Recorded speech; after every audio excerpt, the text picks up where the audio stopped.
Nadie en la base hablaba de ese hospital abandonado. Los pasillos estaban sellados, las ventanas rotas y las historias prohibidas. Pero cuando el Escuadrón Bravo recibió la orden de entrar, entendieron que aquella noche sería la última en la que conocerían el silencio. La noche había caído sobre la selva con un peso insoportable. El aire húmedo se mezclaba con el zumbido de los insectos y con el ruido lejano de algún animal que se movía entre los árboles. El Hospital Militar de San Marcos se alzaba frente a ellos como un gigante dormido, cubierto de enredaderas y con las ventanas rotas como ojos vacíos. El capitán Herrera dio un paso adelante, observando la entrada principal. Nadie había cruzado esas puertas en más de 30 años. Sin embargo, los radares de vigilancia de la base cercana habían detectado luces en los pisos superiores. ¿Quién demonios podía estar ahí? ¿Y por qué justo ahora?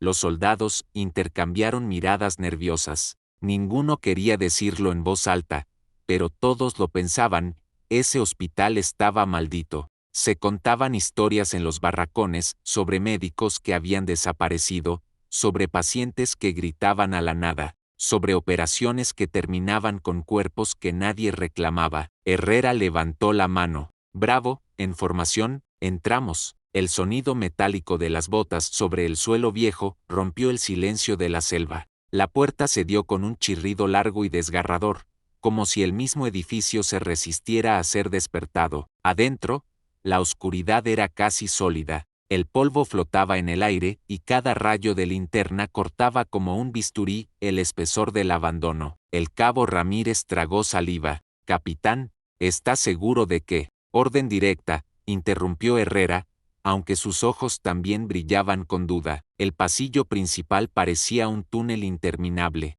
Camillas oxidadas bloqueaban algunos tramos, y en las paredes aún colgaban viejos carteles médicos, desgastados por el tiempo. El olor a humedad y óxido era tan fuerte que resultaba difícil respirar. Entonces, se escuchó un sonido metálico lejano, como una camilla que se movía sola. Los soldados giraron al unísono. ¿Lo oyeron?, susurró Torres, el más joven del escuadrón. Nadie respondió, pero lo realmente aterrador estaba a punto de comenzar. El eco del sonido los guió hacia la antigua sala de urgencias. Las linternas iluminaron paredes manchadas y un suelo lleno de vidrios rotos. En medio de la habitación, una camilla oxidada se movía lentamente de un lado a otro, sin que nadie la tocara. «Debe ser el viento», murmuró Ramírez. Aunque no había ninguna ventana abierta, Herrera se obligó a avanzar. Acercándose a la camilla, la tocó con la culata de su rifle.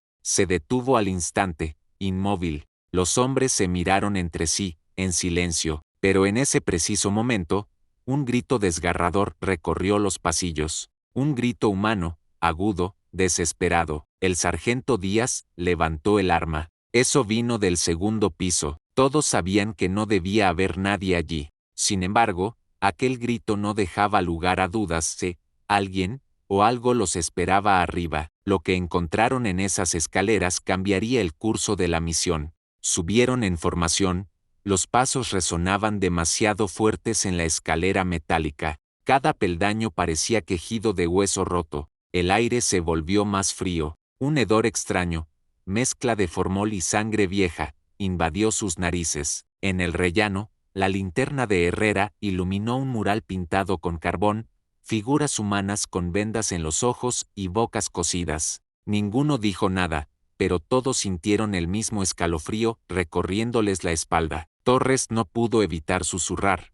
Esto no estaba en los informes. Un nuevo sonido interrumpió la tensión, pasos apresurados en el pasillo, como alguien corriendo. El escuadrón giró, apuntando hacia la oscuridad. Nada, solo la sombra interminable. «Avancen», ordenó Herrera, aunque en su interior algo gritaba que dieran media vuelta y huyeran. Cada puerta a lo largo del pasillo estaba entreabierta. Al empujarlas, encontraban habitaciones con camas oxidadas, paredes manchadas y papeles médicos esparcidos por el suelo. En una de ellas, Ramírez se agachó para recoger un expediente. El documento, amarillento y húmedo, estaba fechado en 1989. El nombre del paciente estaba tachado con tinta roja. pero en los comentarios médicos se leía una frase inquietante: sigue hablando con los muertos. Dice que los escucha en la sala de cirugía. Ramírez dejó caer el papel como si quemara.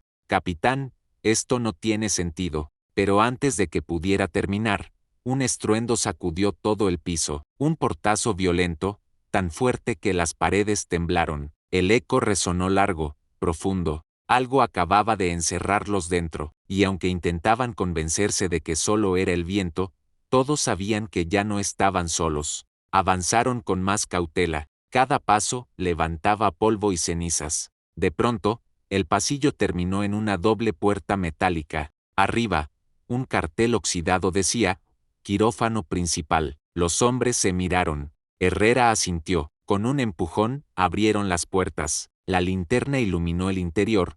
Mesas de cirugía cubiertas con sábanas amarillentas, instrumentos oxidados y manchas oscuras en el suelo que, aunque viejas, tenían la forma inconfundible de sangre, pero lo que realmente los dejó paralizados fue la figura que estaba de pie al fondo, inmóvil, con una bata blanca raída. ¡Alto!, gritó Díaz, apuntando con el arma. La figura no se movió. ¿Quién está ahí?, bramó Herrera. Un silencio espeso los envolvió, y entonces, la figura inclinó lentamente la cabeza hacia un lado, como estudiándolos. Torres dio un paso atrás. Capitán, eso no es un hombre. El corazón de todos latía desbocado, y justo cuando pensaron en disparar, las luces fluorescentes del quirófano parpadearon y se encendieron todas a la vez. En ese instante comprendieron que no habían entrado en un hospital abandonado, sino en algo mucho peor. Lo que sucedió después nadie estaba preparado para enfrentarlo. El silencio tras el encendido repentino de las luces era insoportable. Los fluorescentes parpadeaban como si lucharan por mantenerse vivos, iluminando el quirófano en un tono pálido, casi mortuorio. El escuadrón Bravo permanecía inmóvil, los rifles levantados, apuntando a esa figura de bata blanca que aún no se movía. «Identifíquese», gritó Herrera, su voz resonando en las paredes cubiertas de óxido. La figura inclinó un poco más la cabeza, y entonces se desvaneció. No dio un paso, no corrió, no se esfumó hacia un rincón. Simplemente dejó de estar allí. Un silencio helado recorrió la sala. Torres murmuró temblando: «Capitán, eso no fue humano». El corazón de los soldados latía como un tambor. El eco del grito anterior aún flotaba en el aire, recordándoles que lo que habían escuchado no era ilusión. Pero ahora, el hospital entero parecía estar respirando. Cada pared crujía, cada sombra vibraba como si tuviera vida propia, y nadie sabía si ya habían cruzado un punto de no retorno. El sargento Díaz, intentando mantener el control, se adelantó. «Tenemos que registrar la sala. No podemos perder la cabeza ahora». Levantaron las sábanas que cubrían las camillas. La mayoría estaban vacías, oxidadas, frías, pero en una de ellas encontraron marcas profundas, arañazos en el metal, como si alguien hubiera intentado escapar atado. Ramírez se inclinó para mirar más de cerca. Su linterna iluminó algo que heló la sangre del escuadrón: uñas humanas incrustadas en el borde de la camilla. Torres retrocedió con un grito ahogado. «Dios mío, ¿qué hacían aquí?». Nadie respondió. Pero la pregunta no se iba: ¿quién había dejado esas marcas? De pronto, todas las lámparas volvieron a apagarse a la vez. Oscuridad absoluta. El eco de pasos apresurados resonó en el pasillo, como si docenas de personas corrieran alrededor de ellos. Las radios comenzaron a emitir estática, mezclada con susurros en un idioma incomprensible. Herrera intentó mantener la calma, aunque sus manos temblaban. «Bravo, formación defensiva, nadie se separa». Pero era tarde. Una voz clara, femenina, surgió de la nada, resonando dentro del quirófano: «No debieron entrar». Los soldados giraron en todas direcciones, pero no había nadie. Y lo peor no fue eso. Lo peor fue que cada uno escuchó la voz justo al lado de su oído, como si alguien invisible les hablara en secreto. El hospital ya no solo estaba vivo, también los conocía. Decidieron retroceder hacia las escaleras, pero al salir del quirófano descubrieron algo aterrador. El pasillo ya no era el mismo. Las paredes parecían más largas, torcidas, como si hubieran cambiado de lugar. Torres se llevó las manos a la cabeza. Esto no puede ser real. El edificio se está moviendo. Díaz gruñó, apretando el arma. No, es peor. Nos quiere perder aquí dentro. El capitán Herrera respiró hondo. Tenía que tomar una decisión. Avanzar era un suicidio, pero quedarse significaba esperar lo inevitable. Seguimos adelante. Buscamos otra salida, y aunque nadie quería obedecer, sabían que no había otra opción. Avanzaron con linternas temblorosas, intentando ignorar los susurros que no dejaban de seguirlos. En cada habitación parecía escucharse un eco diferente: llantos de niños, órdenes médicas, oraciones rotas. Ramírez se detuvo de golpe. «Capitán». En la pared frente a ellos, con sangre seca, había palabras escritas torpemente: «Aún están aquí». El silencio fue absoluto. Torres temblaba. «¿Quiénes están aquí?». Pero ninguno se atrevió a responder, porque en el fondo, ya lo sabían. Siguieron caminando hasta llegar a una nueva sala. Era la antigua morgue. Las puertas metálicas de los compartimentos para cadáveres estaban abiertas, como bocas hambrientas. El hedor era insoportable, un olor a carne vieja que nunca debería seguir allí después de décadas. De pronto, uno de los cajones metálicos se cerró de golpe, retumbando como un cañón. Los soldados levantaron sus armas, apuntando hacia todas partes, y entonces lo escucharon: un golpeteo desesperado desde adentro, 3 golpes rápidos, pausa, 3 golpes más, como un código. Díaz murmuró con voz quebrada: eso es código Morse. Los hombres se miraron aterrados. ¿Quién demonios podía estar vivo dentro de esa morgue? Ramírez tragó saliva. ¿Y si no es un hombre? El capitán Herrera levantó la mano, en señal de silencio. Se inclinó hacia la puerta metálica, el oído pegado. El golpeteo continuaba, frenético, casi desesperado, pero lo que escuchó después lo dejó helado. No era un código, eran palabras, golpes que formaban un mensaje en español, lento, claro. Los soldados retrocedieron instintivamente. Torres comenzó a llorar. Ramírez maldijo en voz alta, y justo cuando el miedo estaba a punto de quebrarlos, la morgue entera resonó con un último golpe ensordecedor. Las luces se encendieron otra vez, mostrando algo imposible. Todos los compartimentos de cadáveres estaban abiertos y vacíos. Los cuerpos que deberían estar allí habían desaparecido, pero alguien, o algo, ya había tomado su lugar en los pasillos. El eco de aquel golpe aún vibraba en los huesos de los soldados. La morgue, con sus cajones abiertos como bocas hambrientas, parecía observarlos. Herrera respiró hondo, intentando recuperar el control, pero ya no era solo miedo.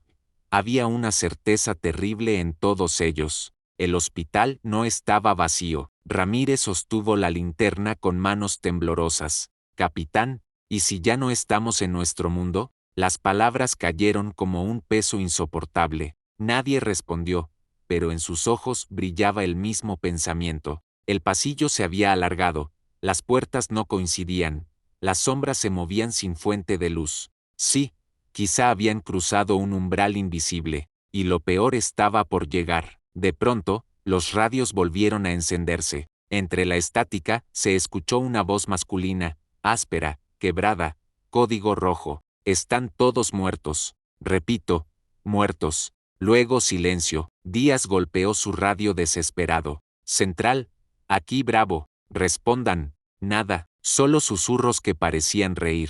Torres comenzó a sollozar. «No vamos a salir de aquí, ¿verdad?».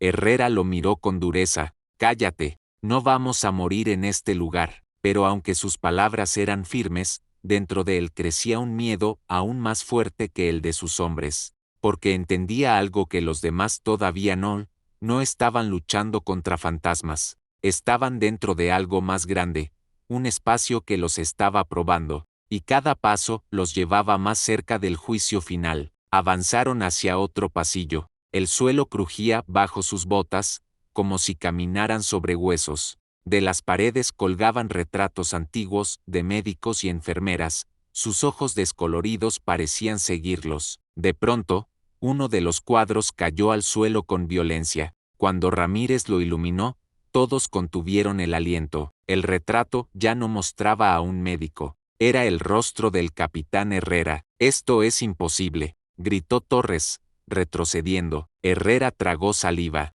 No podía dejar que lo vieran quebrarse, pero el miedo lo golpeó como un cuchillo. Ese cuadro no solo mostraba su rostro, también tenía una fecha de muerte, esta misma noche, y la pregunta se clavó en sus mentes: ¿estaban viendo el futuro? Siguieron caminando, aunque cada paso se sentía como una sentencia. Llegaron a la sala de pediatría. Los juguetes viejos aún estaban en el suelo, cubiertos de polvo. Una pelota rodó sola hacia ellos. El eco del rebote retumbó en el pasillo vacío. Ramírez apuntó con su rifle hacia la nada. «Muéstrate, maldito». Un sonido infantil respondió, risas suaves, múltiples, como si decenas de niños jugaran alrededor. Pero allí no había nadie. Torres cerró los ojos, murmurando una oración. Díaz, en cambio, susurró: «No son niños. Nunca lo fueron». Las luces parpadearon y, por un instante, cada camilla estuvo ocupada. Pequeños cuerpos envueltos en sábanas blancas, todos mirando hacia el escuadrón. Y entonces, desaparecieron, pero dejaron atrás una sensación indescriptible.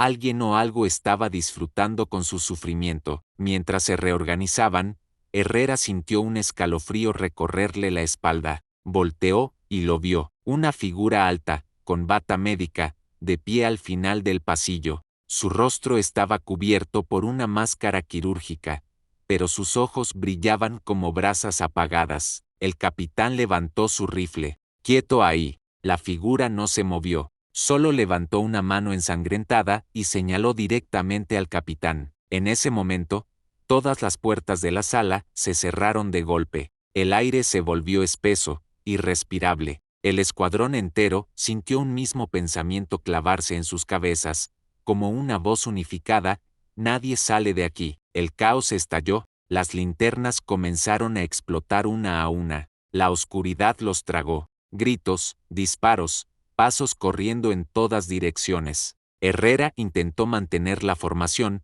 pero pronto entendió que era inútil. El hospital no solo estaba vivo, estaba cazándolos. Ramírez cayó al suelo, arrastrado por algo invisible. Su rifle se deslizó por el pasillo. «Ayuda, me llevan». Díaz corrió hacia él, disparando al vacío, pero lo único que logró fue llenar el aire de humo y pólvora. El grito de Ramírez se apagó en un instante. Cuando las luces parpadearon otra vez, ya no estaba. Solo quedaba un charco oscuro donde había estado su cuerpo, y la certeza de que uno por uno serían reclamados. El pánico se apoderó del grupo. Torres cayó de rodillas, gritando entre lágrimas: «No tiene sentido luchar. No podemos contra esto». Herrera lo levantó de un golpe. «No me importa lo que sea. Vamos a salir de aquí». Pero incluso él sabía que cada palabra era una mentira que pesaba más que el aire envenenado que respiraban. De pronto, escucharon un sonido lejano,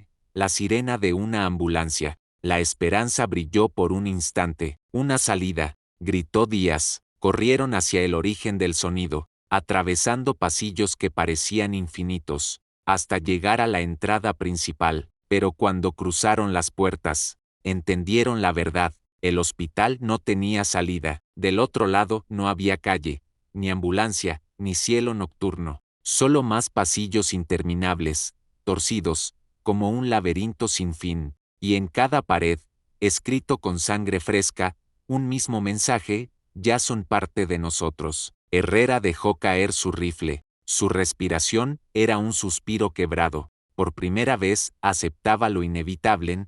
El hospital no era solo un lugar. Era un devorador de almas, un campo de pruebas donde la realidad y la muerte se mezclaban. El capitán giró hacia sus hombres, los pocos que quedaban en pie. «Si vamos a caer, caeremos juntos». Y avanzaron una vez más, rifles en mano, hacia el corazón del monstruo de cemento y sombras. Lo último que se escuchó en las radios militares esa noche fue un murmullo débil, lleno de estática: «No entren aquí. Nunca, nunca entren». Después, silencio eterno, y hasta hoy, nadie ha vuelto a encontrar ni los cuerpos, ni las armas, ni el rastro del escuadrón Bravo. Si llegaste hasta aquí, Eres parte de esta historia. ¿Qué habrías hecho tú en el lugar del Escuadrón Bravo? Escribe tu teoría en los comentarios. No olvides dar like, suscribirte y compartir este video para que más personas descubran lo que ocurrió en el hospital maldito, porque recuerda,